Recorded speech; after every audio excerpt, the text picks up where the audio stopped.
آج کی اس ویڈیو میں ہم حضرت شعیب علیہ السلام کی زندگی اور ان کی قوم پر آنے والے عبرتناک عذاب کے بارے میں سنیں گے۔ یہ واقعہ قرآن مجید میں بار بار بیان کیا گیا ہے تاکہ ہم عبرت حاصل کریں۔ بسم اللہ الرحمن الرحیم۔ اللہ تبارک و تعالیٰ کے نام سے شروع جو بڑا مہربان اور نہایت رحم کرنے والا ہے۔ فاروق ہسٹوریکل وائس میں تمام دوستوں کو خلوص بھرا سلام۔ میں ہوں فاروق احمد اور آپ دیکھ رہے ہیں فاروق ہسٹوریکل وائس چینل۔ حضرت شعیب علیہ السلام اللہ تعالیٰ کی طرف سے بھیجے گئے ایک جلیل القدر نبی تھے۔ آپ کا تعلق مدین کی بستی سے تھا۔ قرآن مجید میں آپ علیہ السلام کا ذکر کئی مقامات پر آیا ہے۔ انہیں خطیب الانبیاء بھی کہا جاتا ہے کیونکہ آپ بہت فصیح اور مؤثر انداز میں گفتگو فرمایا کرتے تھے۔ آپ علیہ السلام کی قوم کو اصحاب مدین کہا جاتا ہے۔ قرآن مجید کے مطابق حضرت شعیب علیہ السلام کی قوم کافر اور مشرک تھی اور ناپ تول میں کمی کیا کرتی تھی۔ قرآن مجید میں حضرت شعیب علیہ السلام اور ان کی قوم کا ذکر سورۃ الاعراف، ہود اور شعراء میں قدر تفصیل کے ساتھ آیا ہے اور سورۃ حجر اور عنکبوت میں مختصر آیا ہے۔ اس کے علاوہ بھی قرآن پاک میں کئی مقامات پر حضرت شعیب علیہ السلام کا نام آیا ہے۔ حضرت شعیب علیہ السلام کی بعثت مدین میں ہوئی تھی۔ مدین کسی مقام کا نام نہیں بلکہ ایک قبیلے کا نام ہے۔ یہ قبیلہ حضرت ابراہیم علیہ السلام کے بیٹے مدین کی نسل سے تھا جو ان کی تیسری بیوی کتورہ سے پیدا ہوا۔ اس لیے حضرت ابراہیم علیہ السلام کا یہ خاندان کتورہ کہلاتا ہے۔ مدین اپنے اہل و عیال کے ساتھ اپنے ستیلے بھائی حضرت اسماعیل علیہ السلام کے قریب حجاز میں آ کر آباد ہو گیا تھا۔ یہی خاندان آگے چل کر ایک بڑا قبیلہ بن گیا۔ شعیب علیہ السلام بھی چونکہ اسی نسل اور اسی قبیلہ سے تعلق رکھتے تھے اس لیے ان کی بعثت کے بعد یہ قبیلہ قوم شعیب کہلایا۔ جس جگہ یہ قوم آباد تھی اس علاقے میں نہریں اور آبشاریں بہت زیادہ تھیں۔ یہاں خوشبودار پھلوں اور میووں کے باغات تھے۔ حضرت شعیب علیہ السلام اپنی قوم میں مبعوث ہوئے تو انہوں نے دیکھا کہ ہر طرف اللہ کی نافرمانی ہو رہی ہے۔ پوری قوم مختلف برائیوں میں مبتلا ہو چکی ہے۔ ان کی ہدایت کے لیے اللہ تبارک و تعالیٰ نے انہی میں سے ایک ہستی کو چن لیا اور شرف نبوت و رسالت سے نواز کر اس کو دعوت اسلام اور پیغام حق کا امام بنایا۔ یہ ہستی حضرت شعیب علیہ السلام کی ذات گرامی تھی۔ حضرت شعیب علیہ السلام نے اپنی قوم کی بدعمالیوں کو دیکھ کر سخت دکھ محسوس کیا اور ان کو رشد و ہدایت کی دعوت دی۔ انہوں نے فرمایا، اے قوم، ایک خدا کی عبادت کرو، اس کے علاوہ کوئی عبادت کے لائق نہیں۔ خرید و فروخت میں ناپ تول کو پورا رکھو، حق کو قبول کرو اور باطل سے باز آ جاؤ، یہی کامرانی اور کامیابی کی راہ ہے۔ حضرت شعیب علیہ السلام ایک فصیح و بلیغ مقرر تھے۔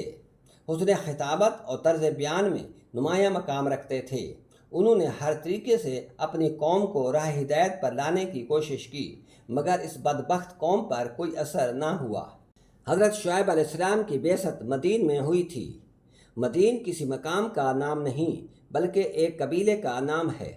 یہ قبیلہ حضرت ابراہیم علیہ السلام کے بیٹے مدین کی نسل سے تھا جو ان کی تیسری بیوی کتورہ سے پیدا ہوا۔ اس لیے حضرت ابراہیم علیہ السلام کا یہ خاندان بھی کتورہ کہلاتا ہے۔ مدین اپنے اہل و عیال کے ساتھ اپنے ستیلے بھائی حضرت اسماعیل علیہ السلام کے قریب حجاز میں آ کر آباد ہو گیا تھا۔ یہی خاندان آگے چل کر ایک بڑا قبیلہ بن گیا۔ شعیب علیہ السلام بھی چونکہ اسی نسل اور اسی قبیلہ سے تعلق رکھتے تھے اس لیے ان کی بعثت کے بعد یہ قبیلہ قوم شعیب کہلایا۔ جس جگہ پر قوم آباد تھی اس علاقے میں نہریں اور آبشاریں بہت زیادہ تھیں۔ یہاں خوشبودار پھلوں اور میووں کے باغات تھے۔ حضرت شعیب علیہ السلام اپنی قوم میں مبعوث ہوئے تو انہوں نے دیکھا کہ ہر طرف اللہ کی نافرمانی ہو رہی ہے۔ پوری قوم مختلف برائیوں میں مبتلا ہو چکی ہے۔ تمام لوگ اپنی بدعمالیوں میں اس قدر سرمست ہیں کہ ایک لمحے کے لیے بھی انہیں یہ احساس نہیں ہوتا کہ یہ جو کچھ کر رہے ہیں وہ معصیت اور گناہ ہے۔ ان میں بت پرستی، مشرکانہ رسومات، ناپ تول میں کمی کرنا جیسی برائیاں عام تھیں۔ اللہ نے انہیں بہت کچھ دیا تھا مگر اس کے باوجود وہ کفر اور شرک کرتے تھے اور ان بتوں کو پوجتے تھے جو ان کے کسی کام نہیں آ سکتے تھے۔ وہ لوگ ایک خاص برائی میں مبتلا تھے، وہ تھی ناپ تول میں کمی اور ملاوٹ۔ دوسروں کو دیتے وقت کم تولا کرتے تھے اور اپنا حق لیتے وقت پورا پورا وصول کرتے تھے۔ اس علاقے میں بڑے بڑے باغات تھے، زمینیں زرخیز تھیں، فصلیں بہت زیادہ ہوتی تھیں۔ اللہ کی ان نعمتوں نے ان لوگوں کو مغرور اور ظالم بنا دیا تھا۔ وہ ان تمام چیزوں کو اپنی ذاتی میراث اور خاندانی ہنر سمجھ بیٹھے تھے۔ ان کی ہدایت کے لیے اللہ تبارک و تعالیٰ نے انہی میں سے ایک ہستی کو چن لیا اور شرف نبوت اور رسالت سے نواز کر اس کو دعوت اسلام اور پیغام حق کا امام بنایا۔ یہ ہستی حضرت شعیب علیہ السلام کی ذات گرامی تھی۔ حضرت شعیب علیہ السلام نے اپنی قوم کی بدعمالیوں کو دیکھ کر سخت دکھ محسوس کیا اور ان کو رشد و ہدایت کی دعوت دی۔ انہوں نے فرمایا، اے قوم، ایک خدا کی عبادت کرو، اس کے علاوہ کوئی پرستش کے قابل نہیں۔ خرید و فروخت میں ناپ تول کو پورا رکھو، حق کو قبول کرو اور باطل سے باز آ جاؤ، یہی کامرانی اور کامیابی کی راہ ہے۔ حضرت شعیب علیہ السلام ایک فصیح و بلیغ مقرر تھے۔ حسن خطابت اور طرز بیان میں نمایاں مقام رکھتے تھے۔ انہوں نے ہر طریقے سے اپنی قوم کو راہ ہدایت پر لانے کی کوشش کی، مگر اس بدبخت قوم پر کوئی اثر نہ ہوا۔ صرف چند ضعیف اور کمزور لوگوں کے علاوہ کسی نے پیغام حق قبول نہ کیا، بلکہ دوسروں کو بھی راہ حق پر آنے سے روکتے تھے۔ اگر موقع مل جاتا تو حضرت شعیب علیہ السلام کی طرف آنے والے لوگوں کو ڈراتے اور ان کو لوٹ لیتے تھے۔ کچھ بڑے لوگوں کو اپنی شان و شوکت پر غرور اور تکبر تھا۔ انہوں نے حضرت شعیب علیہ السلام کو دھمکی دی اور کہا، اے شعیب، دو باتوں میں سے ایک بات ضرور ہو کر رہے گی، یا ہم تم کو اور تم پر ایمان لانے والوں کو اس بستی سے نکال دیں گے، یا تم کو مجبور کریں گے تو تم واپس ہمارے دین میں آ جاؤ۔ حضرت شعیب علیہ السلام نے فرمایا کہ یہ ناممکن ہے، ہاں اگر اللہ کی یہ مرضی ہو تو وہ جو چاہے گا کرے گا۔ ہمارے رب کا علم تمام اشیاء پر چھایا ہوا ہے، ہمارا تو صرف اسی پر بھروسہ ہے۔ اے پروردگار، تو ہمارے اور ہماری قوم کے درمیان حق اور سچائی کے ساتھ فیصلہ کر دے، تو ہی بہترین فیصلہ کرنے والا ہے۔ قوم کے سرداروں نے جب حضرت شعیب علیہ السلام کا عزم و استقلال دیکھا تو ان سے دور چلے گئے اور اپنی قوم کے لوگوں کو جا کر کہا، خبردار، اگر تم نے شعیب علیہ السلام کا کہنا مانا تو ہلاک و برباد کر دیے جاؤ گے۔ حضرت شعیب علیہ السلام نے اپنی قوم سے فرمایا کہ خدا تعالیٰ نے مجھے تمہاری اصلاح کے لیے بھیجا ہے۔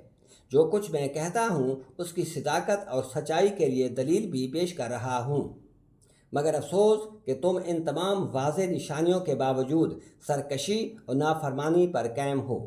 میں تم سے اس رشد و ہدایت کے بدلے میں کوئی اجرت نہیں مانگتا اور نہ کوئی دنیاوی نفع کا طالب ہوں۔ میرا اجر تو اللہ کے پاس ہے۔ اگر تم اب بھی نہ مانو گے تو مجھے ڈر ہے کہ کہیں اللہ کا عذاب تمہیں ہلاک و برباد نہ کر ڈالے۔ اس کا فیصلہ اٹل ہے اور کسی کی مجال نہیں کہ اس کو رد کر دے۔ قوم نے آپ علیہ السلام کی باتوں کو سننے کی بجائے مذاق اڑایا۔ قوم کے سرداروں نے غصے سے کہا، کیا تیری نماز ہم سے یہ چاہتی ہے کہ ہم اپنے باپ دادا کے دیوتاؤں کو پوجنا چھوڑ دیں اور ہم کو اپنے مال و دولت میں یہ اختیار نہ رہے کہ جس طرح چاہیں اسے خرچ کریں؟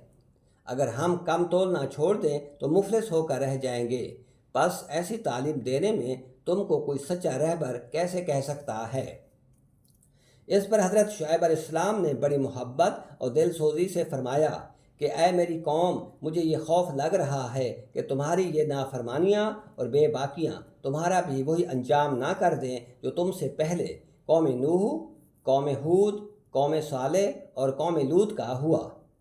اب بھی کچھ نہیں ہوا، خدا کے سامنے جھک جاؤ اور اپنی بدعمالیوں کی بخشش مانگو اور اللہ سے توبہ کرو اور ہمیشہ کے لیے ان گناہوں سے توبہ کر لو۔ بے شک میرا پروردگار رحم کرنے والا اور بہت ہی مہربان ہے، وہ تمہاری تمام خطائیں بخش دے گا۔ قوم کے سرداروں نے یہ سن کر جواب دیا، شعیب، ہماری سمجھ میں کچھ نہیں آتا کہ تو کیا کہتا ہے۔ تو ہم سب سے کمزور اور غریب ہے۔ اگر تیری باتیں سچی ہوتی تو تیری زندگی ہم سب سے زیادہ اچھی ہوتی۔ ہم کو صرف تیرے خاندان کا خوف ہے، ورنہ تجھے سنسار کر دیتے۔ تو ہرگز ہم پر غالب نہیں آ سکتا۔ اور انہوں نے حضرت شعیب علیہ السلام کو اس بستی سے نکالنے کی دھمکی دی۔ حضرت شعیب علیہ السلام نے فرمایا، افسوس ہے کہ تم خدا کے مقابلے میں میرے خاندان سے ڈر رہے ہو، حالانکہ میرا رب تمہارے تمام اعمال کا احاطہ کیے ہوئے ہے۔ ٹھیک ہے، اگر تم نہیں مانتے تو تمہاری مرضی، کرتے رہو جو تمہارا دل کرتا ہے۔ عن قریب خدا کا فیصلہ بتا دے گا کہ عذاب کا مستحق کون ہے اور کون جھوٹا اور کاذب ہے۔ تم بھی انتظار کرو، میں بھی انتظار کرتا ہوں۔ انہوں نے حضرت شعیب علیہ السلام کی تنبیہ کو سنجیدگی سے نہ لیا اور کہا، اگر تم سچے ہو تو وہ عذاب لے کر آؤ جس کا تم وعدہ کرتے ہو۔ آخر وہی ہوا جو قانون الہی کا ابدی فیصلہ ہوتا ہے، یعنی حجت و برہان کی روشنی آنے کے بعد بھی انسان باطل پر ڈٹے رہیں اور حق و صداقت کا مذاق اڑائیں تو پھر خدا کا عذاب ان کی زندگیوں کو تباہ و برباد کر دیتا ہے اور آنے والی قوموں کے لیے ان کو عبرت بنا دیتا ہے۔ قرآن مجید کے مطابق نافرمانی اور سرکشی کی پاداش میں قوم شعیب علیہ السلام کو اللہ کی طرف سے عذاب نے آ گھیرا۔ سب سے پہلے ان پر سخت گرمی مسلط کی گئی، سورج آگ برسانے لگا، ہوا رک گئی، سایہ ختم ہو گیا، پانی خشک ہو گیا، لوگ پیاس اور گرمی سے تڑپنے لگے۔ وہ لوگ اپنے گھروں سے نکل کر میدان میں بھاگے کہ شاید ٹھنڈک ملے۔ اچانک ایک بڑا بادل آسمان پر نظر آیا، وہ بادل سائے کی طرح ان پر چھا گیا۔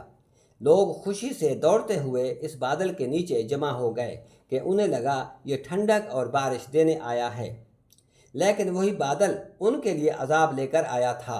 اچانک ایک خوفناک آواز سنائی دی جس نے ان کے دل پھاڑ دیے، زمین ہلنے لگی، ایک خوفناک زلزلے نے ان کو اپنی لپیٹ میں لے لیا۔ ابھی یہ ہولناکی ختم نہ ہوئی تھی کہ آسمان سے آگ برسنے لگی۔ صبح کو دیکھنے والوں نے دیکھا کہ کل کے سرکش، مغرور اور ظالم آج اونٹے منہ جھلسے ہوئے پڑے ہیں۔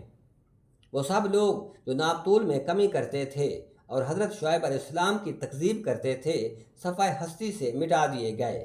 نہ ان کے گھر بچے، نہ کاروبار اور نہ ہی ان کی خوشحالی باقی رہی۔ حضرت شعیب علیہ السلام اور ان پر ایمان لانے والے اللہ کی خاص حفاظت میں رہے۔ ناظرین کرام، دھوکہ دہی اور سود کی کمائی معاشرے کو تباہ و برباد کر دیتی ہے۔ غرور اور تکبر انسان کو ہلاکت کی طرف لے جاتا ہے۔ اللہ تبارک و تعالیٰ کی طرف سے ڈھیل ملنا دراصل آخری موقع ہوتا ہے، اس کے بعد عذاب اچانک آ پکڑتا ہے، اسے دنیا کی کوئی طاقت روک نہیں سکتی۔ پیارے دوستو، اب ہم بات کرتے ہیں اپنے موجودہ معاشرے کی۔ حضرت شعیب علیہ السلام کی قوم ناپ تول میں کمی کرتی تھی۔ یہ لوگ خرید و فروخت میں دھوکہ دیتے تھے، تول کم کرتے اور دوسروں کا حق کھا لیتے تھے۔ ان کا کاروبار زیادہ تر سود اور حرام طریقوں پر چلتا تھا۔ کمزوروں کے ساتھ ظلم کرتے اور طاقتوروں کے سامنے جھک جاتے، زمین پر فساد پھیلاتے اور قتل و غارت کرتے، اللہ کو چھوڑ کر بتوں کی پوجا کرتے تھے اور حضرت شعیب علیہ السلام کی دعوت کا مذاق اڑاتے تھے۔ پیارے دوستو، آج کا ہمارا معاشرہ اور وہی برائیاں۔ نمبر 1، ناپ تول میں کمی۔ آج بھی بازاروں میں، دکانوں میں، پیٹرول پمپ پر اور مختلف کاروباروں میں دھوکہ اور ناپ تول میں کمی عام ہے۔ سود کی لعنت۔ ہمارا معاشی نظام سود پر کھڑا ہے۔ بینکنگ، قرضے اور کاروبار سبھی میں سود رچ بس کیا ہے۔ ناانصافی اور کرپشن۔ عدلیہ سے لے کر دفاتر تک رشوت، سفارش اور کرپشن ہر جگہ موجود ہے۔ فساد اور دھوکہ دہی، جھوٹے وعدے، ملاوٹ، 2 نمبر مال بیچنا، لوگوں کو فریب دینا، یہ سب ہمارے معاشرے میں عام ہے۔ اللہ کی نافرمانی، نماز چھوڑنا، دین سے دوری اور دنیاوی لالچ میں اللہ کے حکموں کو بھول جانا۔ پیارے دوستو، حضرت شعیب علیہ السلام کی قوم صرف ناپ تول میں کمی اور حرام کاروبار کی وجہ سے ہلاک ہوئی۔ سوچنے کی بات یہ ہے کہ اگر آج ہمارا معاشرہ بھی انہی برائیوں میں بلکہ ان سے زیادہ برائیوں میں ڈوبا ہوا ہے تو کیا ہم اللہ کے عذاب سے محفوظ رہ سکتے ہیں؟ ناظرین کرام، مزید اسلامی ویڈیوز دیکھنے کے لیے چینل کو سبسکرائب کریں اور ویڈیو کو لائک اور شیئر کریں۔